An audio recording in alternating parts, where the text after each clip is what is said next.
Alright guys, so Christina is a drier skin type, so I'm using Fix Plus in Coconut to really hydrate her skin. She already had her skincare on, but we really wanted to make sure that her skin had extra hydration.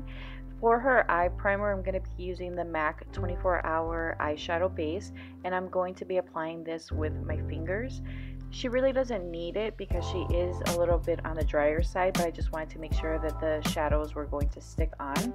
And I'm using a MAC eyeshadow palette. It's one of those eyeshadow by 15 in warm neutral, and I'm taking the shade Brulee with a MAC 224 brush, and I'm just using that to set her. Now I'm taking one of my favorite shades, and that's MAC's Texture, and I'm using that same 224 brush, and I'm lightly taking this color and building it on the outer corner, and I'm going to take whatever's left over and also bring that right up into the crease.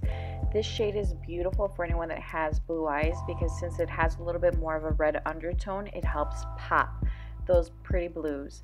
So all I'm doing is just going back and forth with that 224 and building the shade. And again, just build and blend, guys. Build and blend. Now I'm taking a MAC 221, and I'm taking that same shade, and being that the 221 is a little bit more dense and packed, I'm just taking Texture and I'm building that so that now you're really getting a focus and intense outer corner. And I'm taking that shade and just buffing and blending and building, and that's what you're gonna see me continue doing. So I wanted to give her eye look a little bit more depth, so I'm taking that 221 and I'm going in with the shade Dance in the Dark, which is just a matte brown shade. And now I'm taking Brulee and I'm dusting that on the inner corner of her eyes and up into her brow. Christina wanted to play with this look and see what it would look like if it were all matte, or what it would look like if we added some shimmer. So now I'm just buffing out the outer corner again and making sure that everything is nicely blended for this look. So now at this point, I just really wanted to make sure that everything was blended, and I went in with the shade Saddle and a MAC 224. And Saddle is similar to Texture, but it's not as warm. It's a little bit more on the cooler side. You could even say it's a neutral brown, and I'm just using that to add a little bit of definition to her crease and also blend everything together without depositing any more contrast with the colors.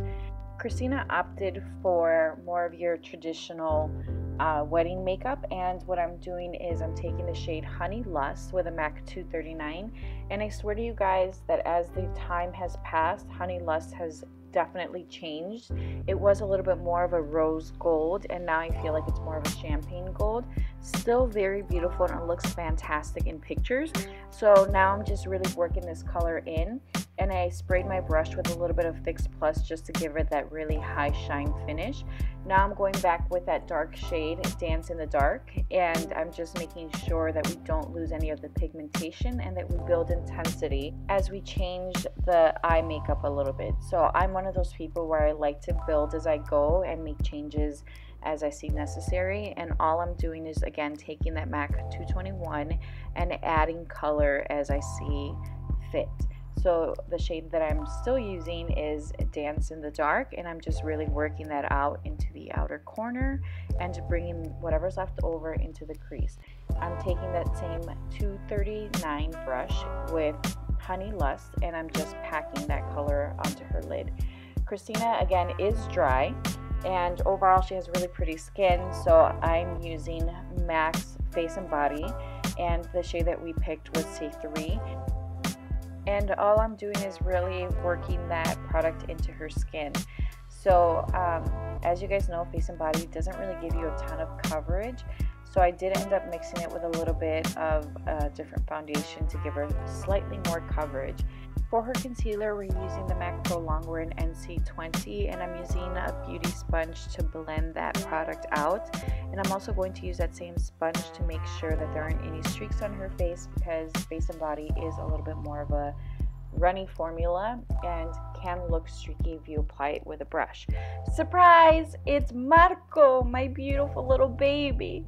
So I'm taking the MAC Prep and Prime setting powder, and I'm using this to set her makeup. And as you guys can see, it looks very smooth and velvety, and I really love the way this product looks. But you do have to go in with a very light hand, because if you're going to be taking professional pictures, this will give you a flashback. I'm taking a MAC 217, and I'm taking a little bit of Saddle, and I'm working that color into her outer corner, and also bringing whatever's left over on the brush into her crease. And the reason for that is I really wanted to make sure everything was really nice and blended and even. So I'm just taking a clean 224 and blending everything out. Again, we want to make sure that everything looks really flawless. And I'm taking the shade Vanilla Extract with a MAC 239, and I'm applying that right under her brow bone.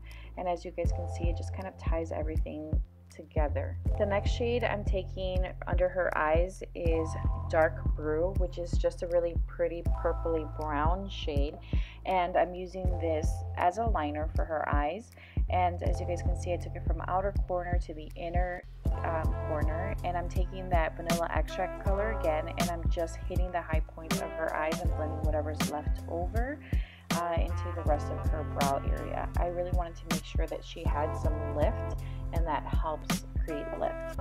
I'm going back in with Dark Brew, and I'm just intensifying her lower lash line. For her bronzer, I'm going to be taking Give Me Sun, and I'm using my MAC 135, and I'm buffing it out with her foundation brush because I really want to make sure that everything looks really soft. I'm using MAC Extended Play Giga Black Lash for her beautiful thick lashes. I'm so jealous. She has like natural curl. It's insane.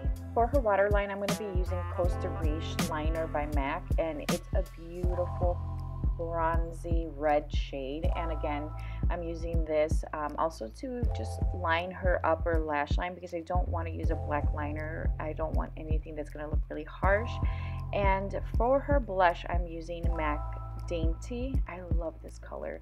It is just like the beautiful pink flush that we should all be walking around with. Now for her highlight, would you expect anything different? We are going to be using MAC Whisper of Guilt, and we're going to be hitting all the high points in her face. I love this highlighter so much for bridal work.